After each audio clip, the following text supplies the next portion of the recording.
Welcome back to The Comfy Chairs, a podcast from 123 Limited. This is your host, Kate.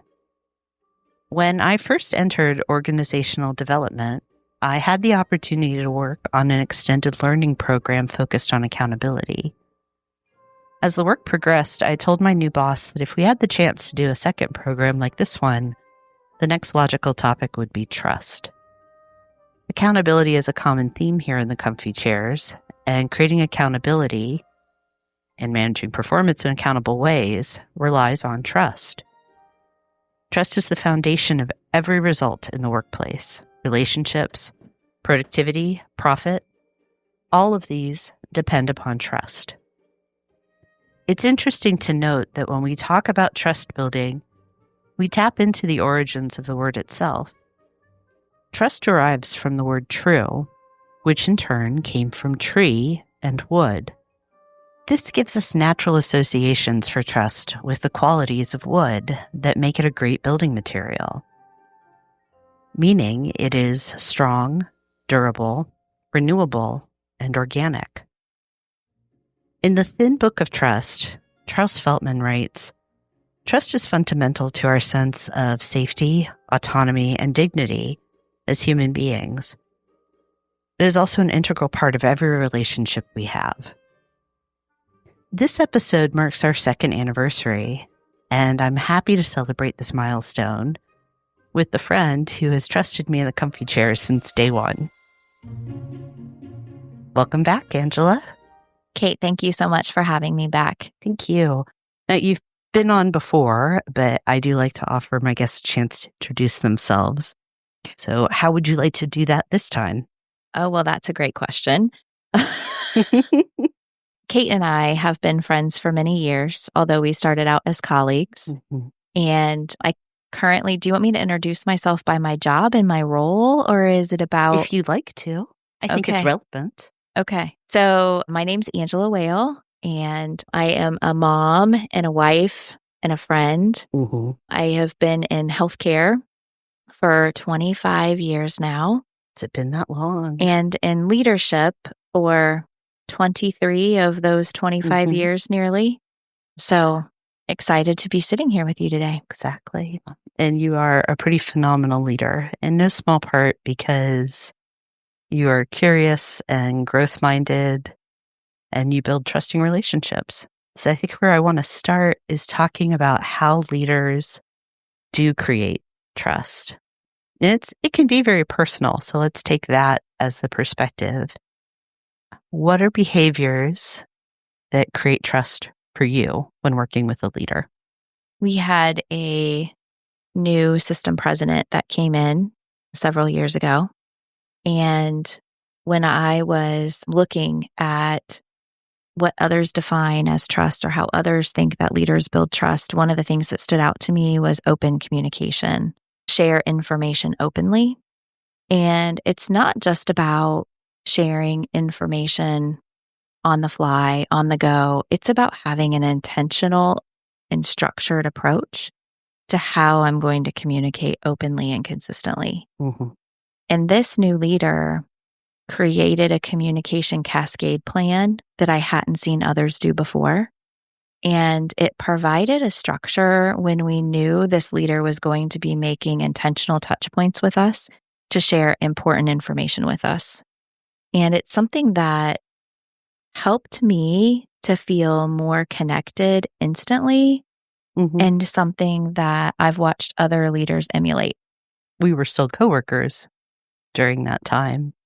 And I think what I appreciated from that leader was not assuming that type of cascade was going to happen without his intervention. Yeah. Because prior to that, what we had often experienced as an organization was a wish for good flow of information. And I think you become trustworthy when you take responsibility for that. Yeah. It wasn't what I call arm's length of somebody should do this. It was, I'm the leader. I will do that. Yeah. I think that's one of the things that I've experienced as trustworthy.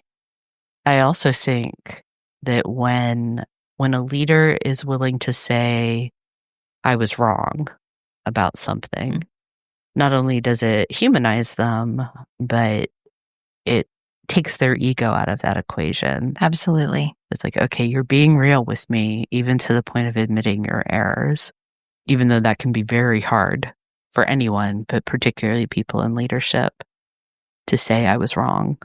That is a significant way that I've experienced that myself. And how leaders respond when I make mistakes matters very much. I was thinking about why you invited me to talk about trust and thinking about how you and I have built trust in our relationship. Yeah. And when you talk about admitting mistakes or admitting to wrongdoing, you have created that safe place for me to not be afraid to admit when I mess up. So I think psychological safety, creating safety is important for the receiver, for the individual who didn't get it right, to own up to, I might not have gotten it right. A theme I keep coming back to recently is this idea of mutuality, that so much of what we do in the world, but particularly in leadership and how we interact with each other, depends upon both. Psychological safety isn't just a person creating a space. It's also a person being bold enough to admit to the mistake. Yeah. You don't have it unless both parties in that moment are doing the thing. It has to be mutual to be successful. And trust is one of those facets of relationships that depends on both people. That you want to be worthy of trust, but you also need people to give you that trust once you're worthy of it. And I think it's important to talk about mutuality in leadership so that we can help people remember that it is, you lead because you have followers. Even if you're just leading yourself, there's still a person involved that you have to be mutually engaged with. Yeah. We're kind of naturally moving from what have we seen leaders to do, but I'd like to explicitly ask this next question is how can new leaders go about establishing and then maintaining trust with their teams, do you think? Well, I think about when I was a new leader and ways that I did that when I was a new leader. We gloss over it by calling it building relationships. So you need to build relationships with your team. Well, what does that really look like? Building relationships has to start with being present and showing up, being in the space, meeting the team where they are and not expecting that they're going to come to you, seeking to understand. Can back up for a second? Yeah. When you say meeting people where they are, what does that look like? I think that's one of those terms that we sort of all understand, but when meeting people where they are gets up in the morning and goes out in the world, what do we see? I'm going to think of an example where instead of assuming as the leader that I know that person's job or I know what they're doing, it looks like asking more curious questions. It looks like curiosity. It looks like dialogue. It is, how do I understand where you're coming from before I start communicating with you? You know, I've been with the same organization for more than 20 years. There are things I worked on a decade ago that I'm not currently involved with now. I think sometimes I hear about other people that are going to solve a problem that I feel like I already solved. And when I go to that person, instead of just letting them know what the answer is, because I know what the answer is, because I've done that before, I start by asking more questions about what the current situation was and what they've already tried before I just go to them and tell them what the answer is and what they should do. I would classify that as respect. Yeah, me too. And a little bit of humility in there as well. Yeah. Yes, I'm hearing about the same thing, but what do I not know? Yeah. Because nothing shuts people down faster than, well, we tried that and it didn't work. Yeah. Or at least nothing shuts me down faster than that. Like, here, I have this idea. Like, you didn't try it my way. So what else? What are some of the other behaviors? So I'm a brand new leader, my very first leadership job. I want to be trustworthy. I want to continually increase trust on my team. Day one, what can I do? So I think spending time with the people, Mm-hmm.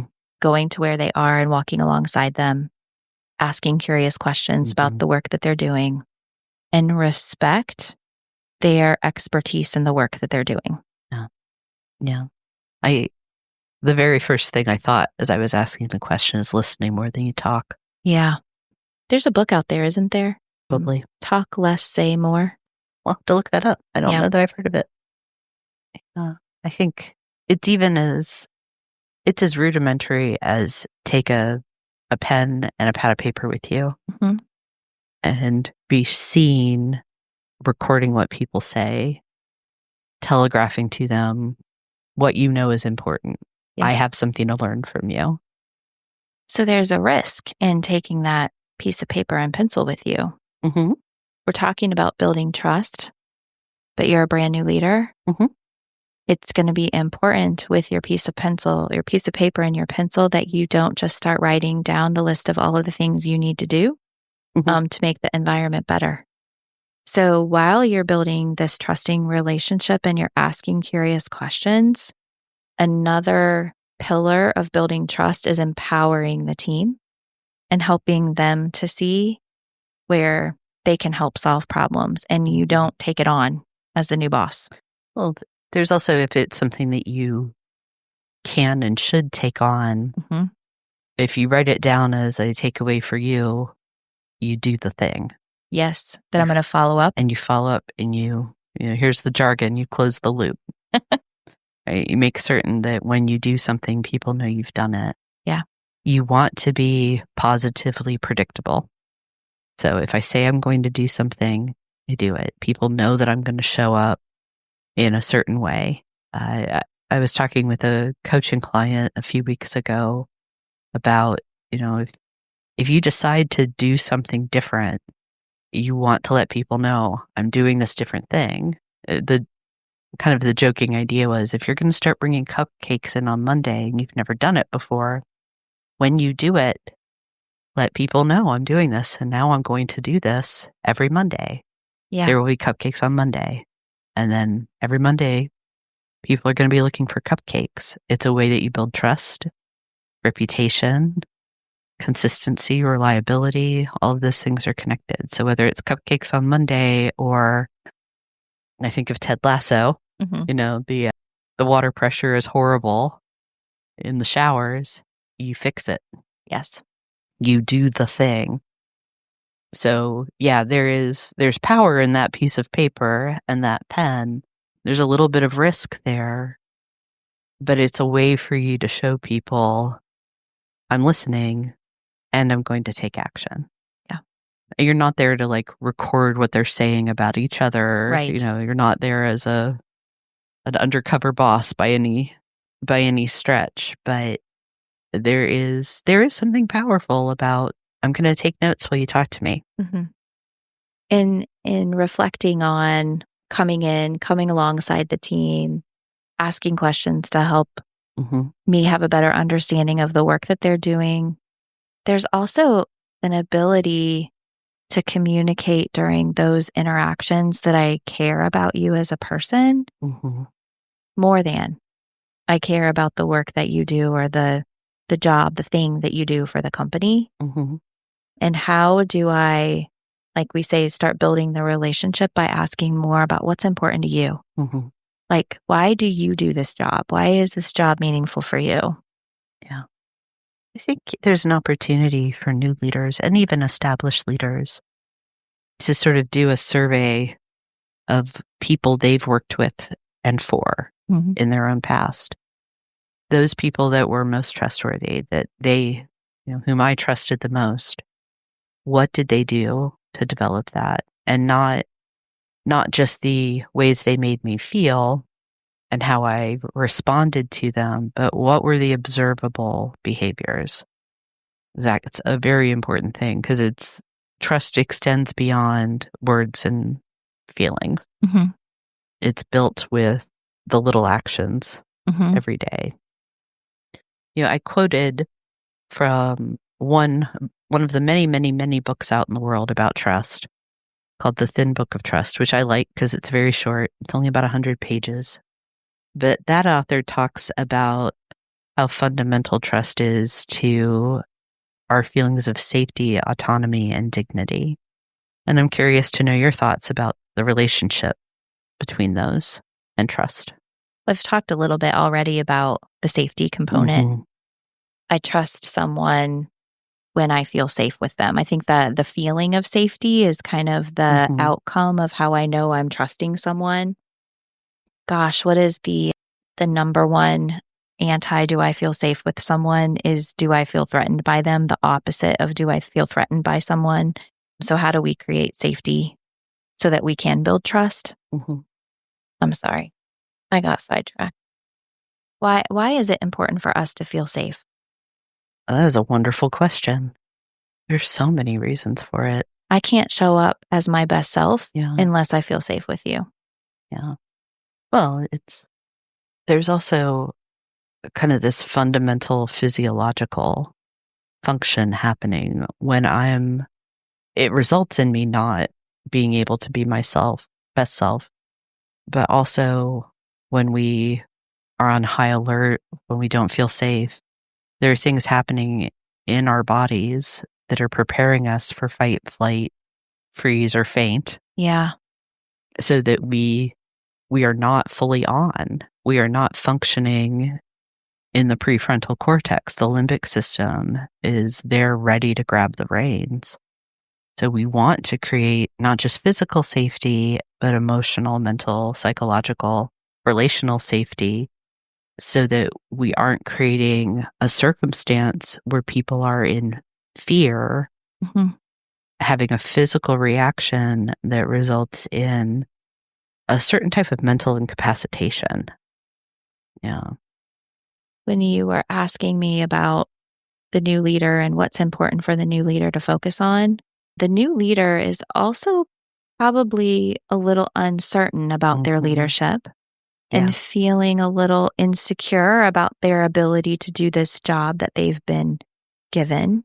And so when I think about how that would feel as I'm walking into the workspace and I'm going to go spend time with the team, I have to be aware that my brain is probably telling me, like, people are watching you, they're going to be judging you, you need to keep it together, there's a certain expectation that I put on myself to live up to. And when I do that, then I can't be as genuine and authentic in my interactions with other people because I'm guarding myself. Mm-hmm. And so instead of saying, I have to be good at this, I have to put on a face, I have to have it all together, coming to a place of, I'm going to screw this up and that's going to be okay. But I really need to be present and to be put myself into a place where I can be my true best self so that I don't create that barrier between me and the person I'm trying to build a relationship with. Yeah. I've had a number of conversations recently about feedback and the way people respond to what can feel like critical feedback. Mm-hmm. And this connects in my head because I've got to set aside ego. Yes. I've got to be open to hearing something that may not feel good. But again, if we are creating mutuality in that space, it's because if I'm receiving feedback, it's because somebody wants me to be better or to be successful. So if I assume that good intent, that you are telling me something isn't working because you want me to succeed, it makes it easier, safer. Mm-hmm. And leaders can say, okay, I will be more successful if I am not constantly guarding myself. Yes. What am I guarding myself from? Failure, fear of failure. Well, chances are I may fail. I'm going to make a mistake. It will happen, inevitably. If not today, then soon. So let me set that aside and agree with myself trust myself that it will be okay. Yeah. That's a train of thought that I started following about trusting oneself. And what role does that have in leadership, do you think? I think trusting oneself, I'm going to say that it comes with maturity. Mm. And I don't know that I'm right when I say that. Is that a filter and a bias that I have based on who I thought I was supposed to be in the beginning? So I guess saying it a different way, trusting oneself for me has come with maturity and experience. Mm-hmm. I like that. Well, I think trust is a little bit, self-trust is a little bit different than confidence, Mm-hmm. too. Like you may be confident, I may be confident that I can do it this one time. Do I trust that I'll do it as well as I want, that I'll be able to get the results that I need? Do I trust that I'll be able to do it again? Do I trust that I'll ask for help when I need help? No, I don't trust that for either of us. True story. Yeah. The other kind of random thought that popped up as we've been talking is that trust is it's mathematics. It's the accumulation of evidence. That sounds very interesting coming from English and art major. I know. I was an AP math student. I just never enjoyed it. Yeah. But that's what you're doing, whether it's trust in myself or wanting people to trust me or giving my trust to someone. I'm adding up the total of times where you did what you said you would do. You were reliable, dependable, honest, strong, durable, like wood. And the sum total of that tells me I can trust you or I can't. So, do you think we can ever enter into a relationship with a full bank? Do some people approach relationships saying, I'm going to trust this person until they give me a reason not to? I think a lot of people do. Something you hear a lot is, I'll trust you until you prove me wrong. Yeah. And I've actually always kind of questioned that, because I think what we're doing is, we have the bank of trust. I've got my piggy bank here. There's trust in it. I'm going to hold it. And as long as you don't hurt me, cross me, what have you, then I'm open to giving it to you. Mm-hmm. So I think the question is, are we willing or able to actually hand that over from the start? Or is trust something we always hold for ourselves and not share with other people, like explicitly? We're getting a little bit esoteric. We totally are. For this, I may dial us back in. I think it's a really interesting series of thoughts and ideas. And I do like that question of, do we really, for the people that say, well, I'm going to trust you until you show me that I can't, how feasible is that really, knowing that people are going through the world trying to protect themselves? And two, no, I've lost it. It's gone. That's cool. That's all right. So let's go back to the new leader. Yes, ma'am. I'd like to talk a little bit about how important that leader's boss is, how important the trust between that new leader and their bosses. Okay. So we've talked about how I build trust with my team as a new leader, and we've talked about the importance of empowerment within that relationship. That can be significantly impacted by the relationship that I now have with my new boss. Okay. And how, if I trust that new boss, that building those relationships with my team now becomes a whole lot easier. If there is a reason why I don't have a trusting relationship with my boss, that has a direct impact on how I build relationships with my team. I think you're absolutely right. And I think it's an interesting idea that in organizations, trust is never a one-off. It's always part of the larger picture, the continuum. Trust is a matter of culture. Yes. Then, yeah. I want to go back a little bit, and I think there is a connection. We've talked a lot about safety, autonomy, and dignity. How do we show people that we are willing to give them autonomy as a means of creating trust? So if I'm the leader, okay, let me back up a little bit and see if I can get this question out clearly. So if I think one of the things I'm struggling with, Angela, is deciding where is the perspective? Am I approaching this as in this case, the employee or the leader? Yeah. It's easier to talk about if you're the employee. I don't know that it is. Okay. I don't know that it is, because I really think at the end of the day, we're having this chicken or egg conversation. Yeah. It's part of, whether. Because you talked about the mutuality. Yeah. Well, think about it. So autonomy, I'm going to let you be free range, right? As the leader. So I am telling you, I trust you to complete the work as agreed upon. And you can now have the autonomy to do that within whatever bounds are appropriate. So I'm demonstrating trust in you. How does that leader's demonstration of trust in the employee translate into an employee trusting their leader? Does it? It does. When I get an assignment from my boss and I know that she's giving me free rein to do the thing within the boundaries that she set, here's the outcome, here's where we need to get to.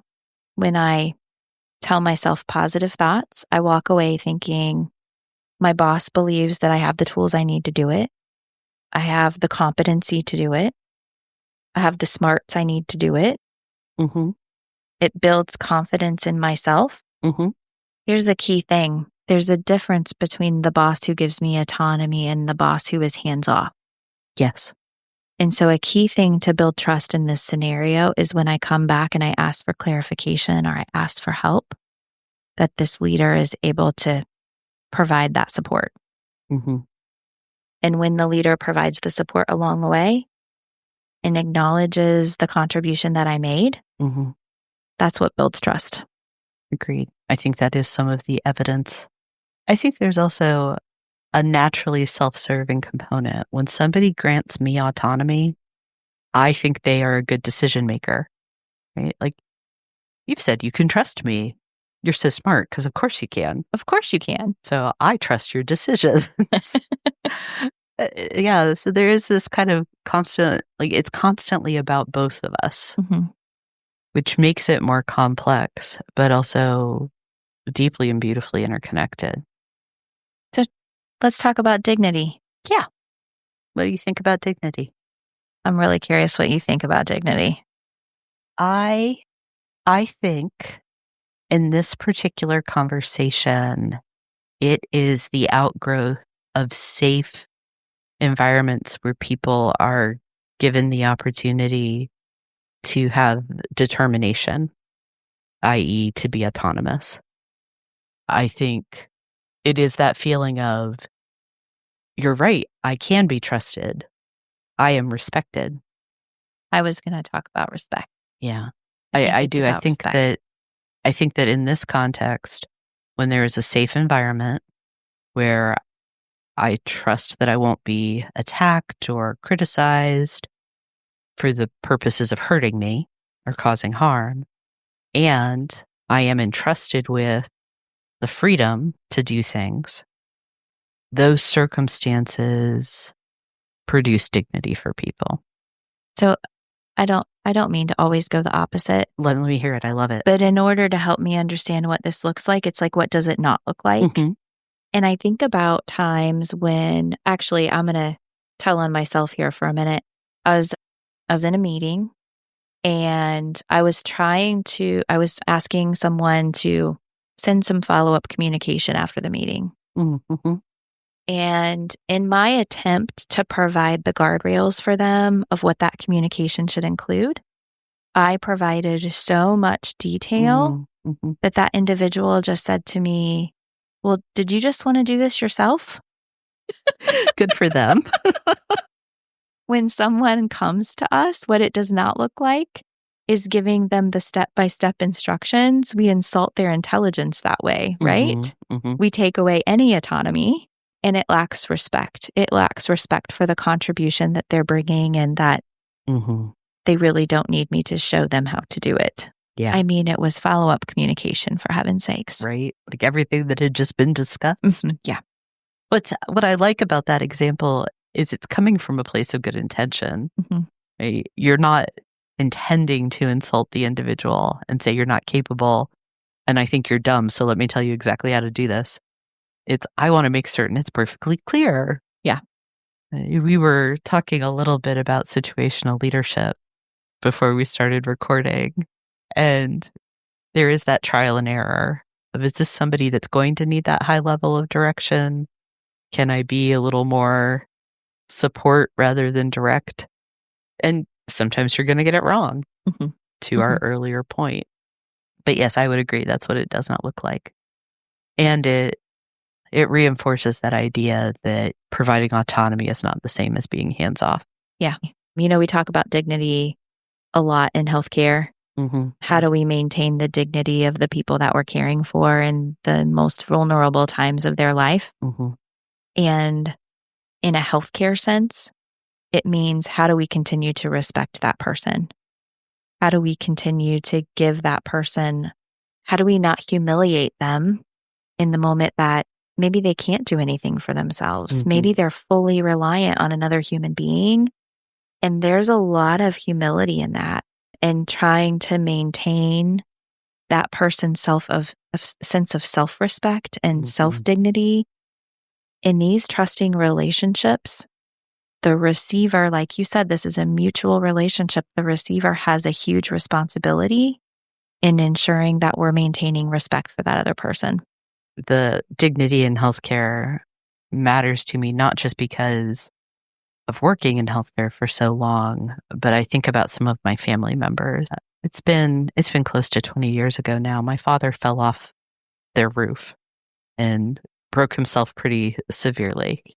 But my dad is a very modest person. And when you are broken and in a trauma event, your modesty is not a concern for the people trying to save you. It's not that they don't value or respect that you have modesty. It's just there is another priority. And one of the things that the trauma doc did for my father that made a difference there, and it's probably standard procedure, but before they came in and it was, like an episode of ER with all the activity, he said, in a moment, we're going to start. A lot of things are going to happen, which will include us doing things like removing your clothing. And even though Dad was still not like, yay, do it, he was prepared. Wow. There was that element of respect. Yeah. That when it happened, he was not surprised. It's so interesting how these elements of trust loop back into each other. An act like that, where it says your dignity may not be intact at the end of this, let me acknowledge it, let me set you up now, is a means of creating safety for that person. Yeah. Where you can't be autonomous, let me still acknowledge your worth and engage with you in the process. Yeah. So, I said dignity is this product of safety and autonomy, but I don't know that they can really be pulled apart. They're this lovely knot. Kate, that was a beautiful illustration that you shared about your dad. Yeah. He got amazing care during that. He did amazing work. Still very grateful for that team 20 years later. Because I'm talking about some of the work circumstances that you and I have shared, and I mentioned in the intro that learning program around accountability that I was able to be a part of when I first went over into the organizational development effectiveness team. I'm curious to know what your thoughts are on the intersection of accountability and trust. When I was reflecting on the two earlier today, I thought about accountability a whole lot through the lens of the inside out leadership work that we've done. So when I hear the word accountability, the first person that I think about in that is myself, not about the other people. And I think that today in the business world, when we talk about accountability, so often we talk about holding other people accountable. You know my thoughts on that. And it makes me sick. So when I think about the relationship between accountability and trust, I go back to something that you said early on about being reliable, being dependable.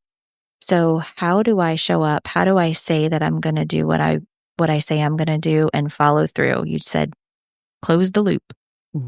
So it's really about the standard of accountability that I'm holding myself to show up as a trustworthy leader. You're absolutely right. Accountability starts with leadership. And if you're talking about somebody needs to hold those people accountable, when you get to the hold accountable phase of things, you're too late. Yeah. Accountability is planted in the moment where a leader starts by getting their head and their heart right. What are my motivations? Am I approaching the work in a way that aligns with what we're trying to accomplish? And when my head and heart are right, then I can get clear about what the expectations are, what actually needs to be done, how, if I need to be detailed about that, by when, by whom, really clear about how the work is going to be measured and what feedback you can expect along the way. And this all starts with the leader. This isn't the employee's responsibility. But then there's also that question of consequence. What happens based on the actions? Is it, things don't go well and there's a negative consequence, whether it's corrective action or worse, or, hey, you have to do the work again because it was not done to spec? Or is there a positive consequence? Things are great and we all go on to, glory and riches. That moment of I'm aligning my head and my heart with what is best for the people and best for the work is where accountability begins. And if it's seated in the right place, where it's truly aligned to what we're trying to accomplish, then you're creating a ground, if you will, that's ready for people to trust.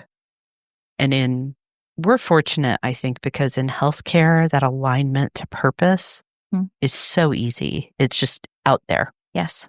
Right? Even if you work in a non-clinical area in a healthcare organization, you can tie it back to a patient. It may take a little more effort, but you always know this is about caring for a human being at the end of the way. But I think in other industries, in other businesses, there is still, even if we want to have profit and be profitable and able to pay people. Okay, this is what we're trying to accomplish. Is this really what's going to get it done? All right, now let me clearly communicate that. That moment of internal alignment to the work and the need of the work is key, not only for accountability, but ultimately to be a trustworthy leader. And then everything that we've talked about, the curiosity, the openness, empathy, respect, being dependable, it plays itself out throughout that moment of expectation setting, which is the foundation of accountability. So, and I, as the employee, I need a circumstance where I know that I can trust that the leader isn't asking me to do work that is not right. It's not aligned to what we're trying to do.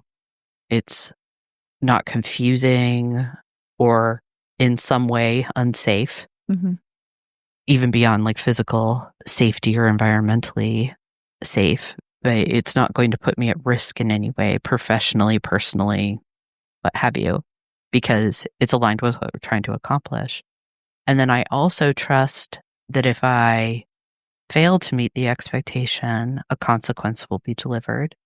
And if I meet or exceed, a commensurate consequence will be delivered.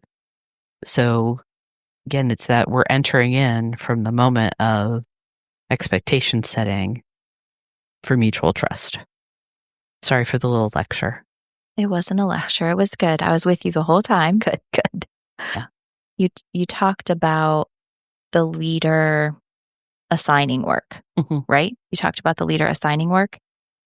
When it's appropriate to do so, you can also really build trust by asking for the team's input before you decide on what the work looks like. Yeah.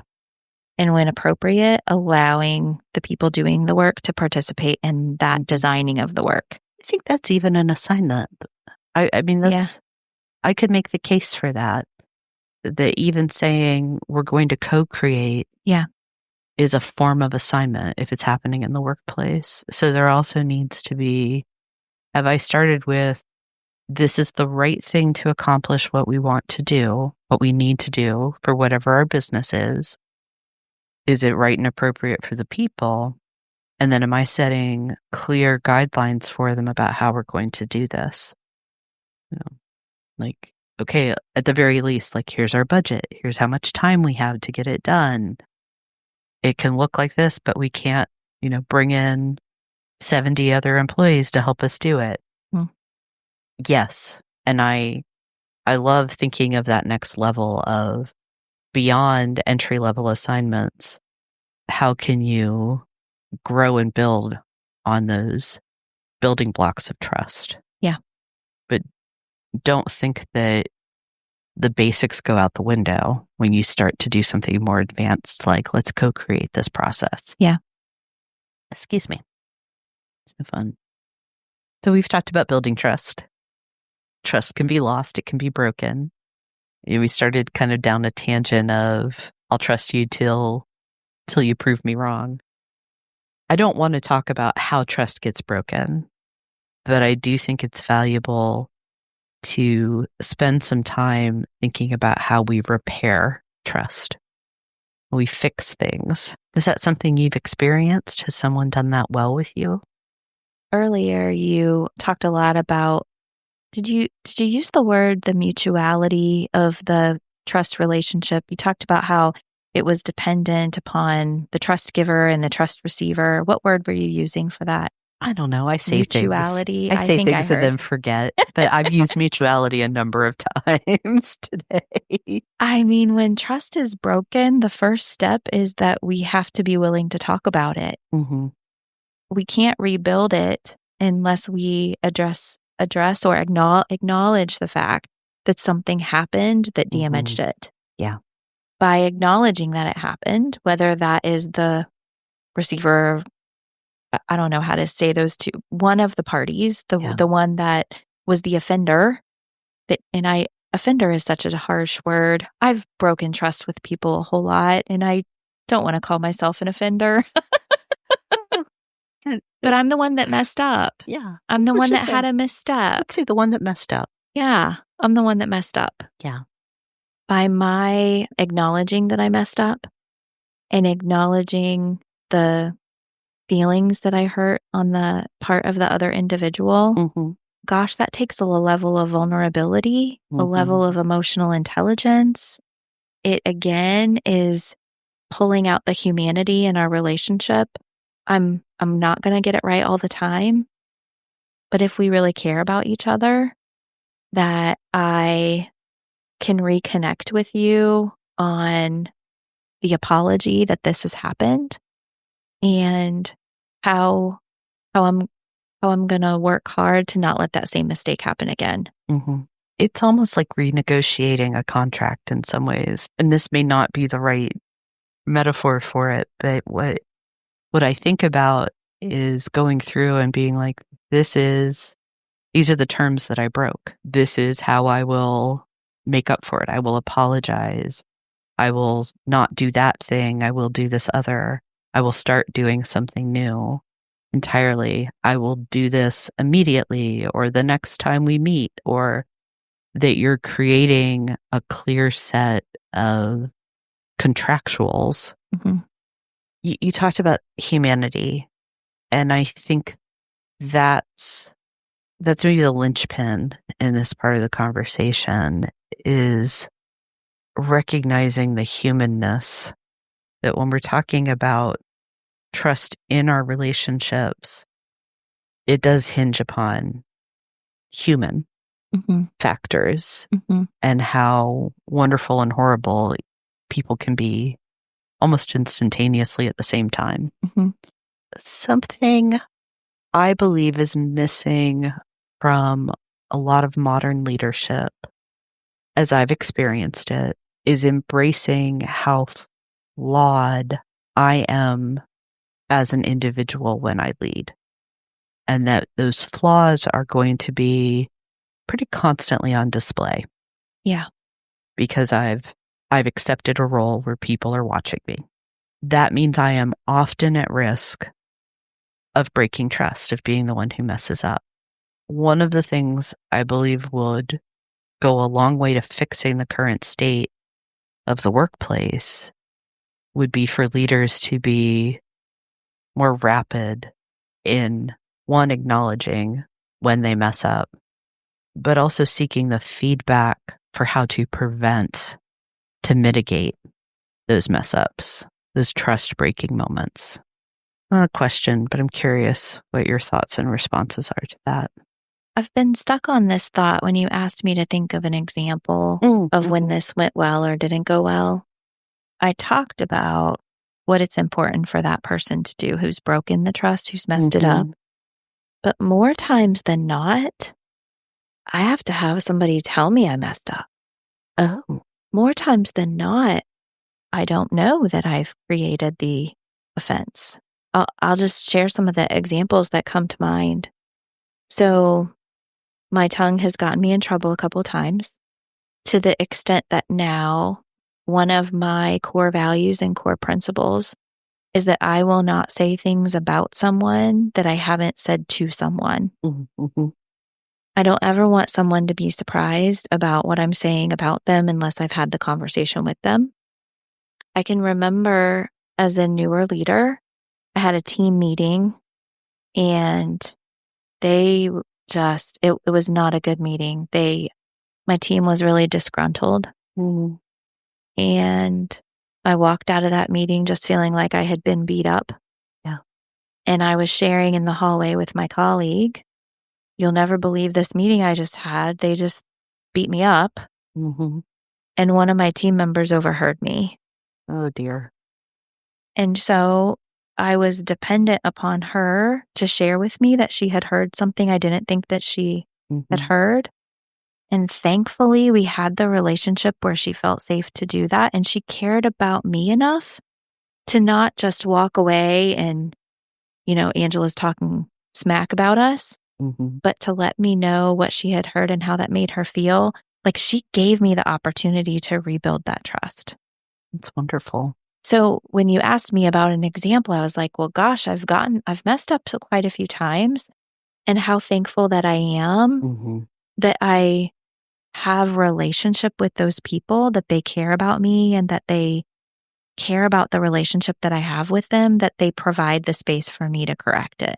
One of the thoughts I have about this podcast that sometimes I struggle with, is it right or is it a problem? Is a lot of times it feels like I'm having a lot of the same conversations. Yeah. Thematically as well as content-wise.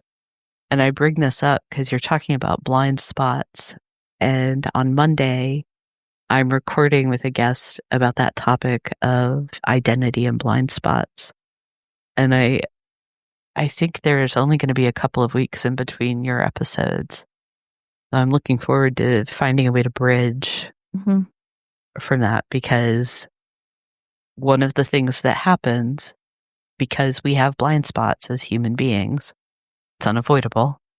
We can't see everything about ourselves, is that we inadvertently have opportunities to break trust because of that.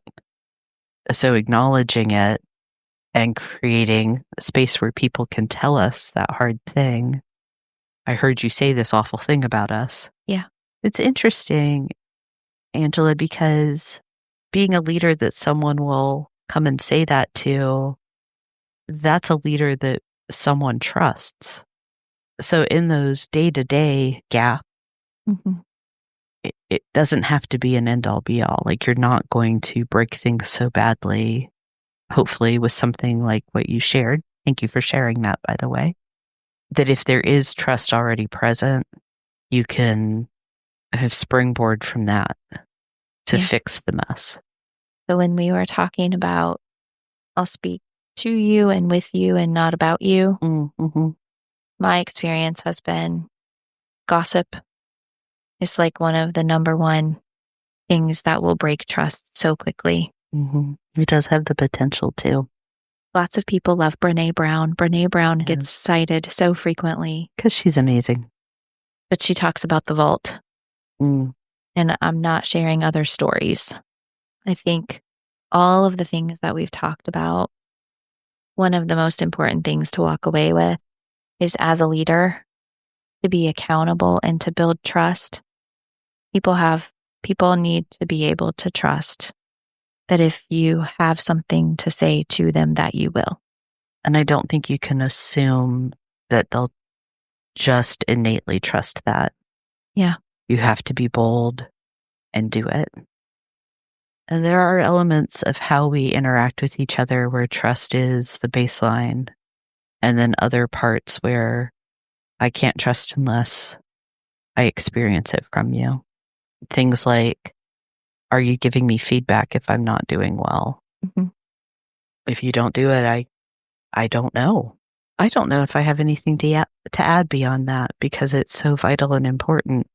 I think you said it in the beginning, but one of my other key takeaways is listening well. Being truly present, listening well. Those are two things that have to happen for us to be able to connect. And the connection that happens builds trust. I agree. No, you talked about inside-out leadership. Everything we're talking about starts with me, the leader. A leader is, at the end of the day, the only instrument they have to lead. So, am I approaching things in a way that demonstrates awareness, a willingness to trust you, and a desire to be trusted by you? Kate, I walk away from each of these podcasts just so thankful for all the things we've learned from each other over the time that we work together and our friendship. Leadership really isn't a solo job. It's not. Yeah. And it's so much easier when you have a tribe of support around you. Thank you for being a trusted colleague. Thank you. It's wonderful. It is. It's always wonderful. Thank you for coming back one more time. I love that this has turned into a little bit of a tradition. Me too. And I look forward to doing this every year with you, if you'll have me. Absolutely. Wonderful. Thank you, Kate. Thank you, Angela. Thank you for joining me today. If this conversation sparks something useful, please follow the Comfy Chairs and leave a review. Those small actions help more people find the show. Got a leadership question you'd like featured in a future Comfy HQ episode? Please send it my way. I'd love to hear what's on your mind. And when you're ready to move from ideas into action, 123 Limited helps leaders build stronger teams, sharper strategies, and better talent plans. Learn more at 123limited.com. That's ONE23LTD.com. Thanks for listening.